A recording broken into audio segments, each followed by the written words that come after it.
Welcome back to Editors Roundtable. We spoke about the banking sector, we spoke about the auto sector. Now let's turn our attention to the telecom sector. It's not often that we talk about the telecom companies because there are just 2.5 of them right now. But I want to put on board how the performance has been in the quarter gone by. For starters, and that's the big takeaway, revenue growth for the telecom companies, the top three. We're talking about Bharti's India Wireless revenues, Reliance Jio and Vodafone Idea. Revenues for these three players has declined to a near 2-year low. Revenue growth was a modest 1% on a quarter-on-quarter basis and just up 10% on a year-on-year basis. And this is the slowest growth that we've seen in the last 7 quarters. The reason for that is a lack of an ARPU uptick.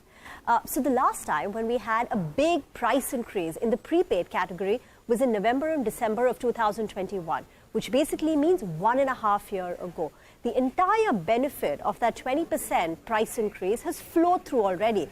And this quarter, the average revenue per user for all these telecom companies have been absolutely flat on a quarter-on-quarter basis. So revenue growth has slowed down, and if revenue growth needs to pick up from here on, we need to see a price increase, the prepaid 4G tariff increase. Amongst the three players, this time it's Reliance Jio, which has clocked in a slightly better growth at 1.7% growth on a quarter-on-quarter basis. But year-on-year, Reliance Jio and Bharti's numbers look fairly comparable. The second big takeaway is the capex spend by Vodafone Idea, and that has dwindled just down to 3,360 crore. This is the lowest spend in terms of Vodafone's capex since its merger in 2018-2019. And Vodafone Idea's capex spend is about 7 to 12% of its peers. It's about 7% of Reliance Jio's capex and about 12% of Bharti Airtel's India capex, which basically then raises the question is that if we have such a sharp divergence in capex between one player, Vodafone Idea, and the other, that's Bharti Airtel and Reliance Jio, will we see an acceleration in market share loss? Will pairs like Bharti Airtel and Reliance Jio further gain market share? They anyway have been over the last many quarters now. The market share gains have been quite phenomenal, close to about 2% each for Bharti Airtel and Reliance Jio over the last 2 years. But is this something which is going to continue? So that's been the big takeaway from the telecom space. One, the revenue growth has slowed down in Q4 for the Indian mobile wireless space for the lowest that we've seen in the last 2 years. And second, Vodafone Idea's capex is at the lowest level since its merger, and it's just a fraction, 10% of what peers like Bharti Airtel and Reliance Jio have done in terms of capex, which raises the prospect of more market share losses. Gautam, any thoughts, Bharti Airtel, it was considered to be a darling. Everyone recognized the kind of potential Bharti Airtel has. Yet the stock has not delivered the kind of returns. There are so many target prices which are in excess of 1,000 rupees for Bharti Airtel. How do you see the next 1-2 years? Is this the kind of company which on an aggregate will just give you 8-10% type of share return? So Rima, the problem with this sector is the lack of meaningful ROE and free cash flow generation. I mean, hardly they generate free cash flow beyond a point because every now and then there is a big capex lined up. Your technology is evolving, so they have to be one step ahead of that. And then there is a massive competitive intensity, and then there are different regulatory headwinds also which keeps cropping up.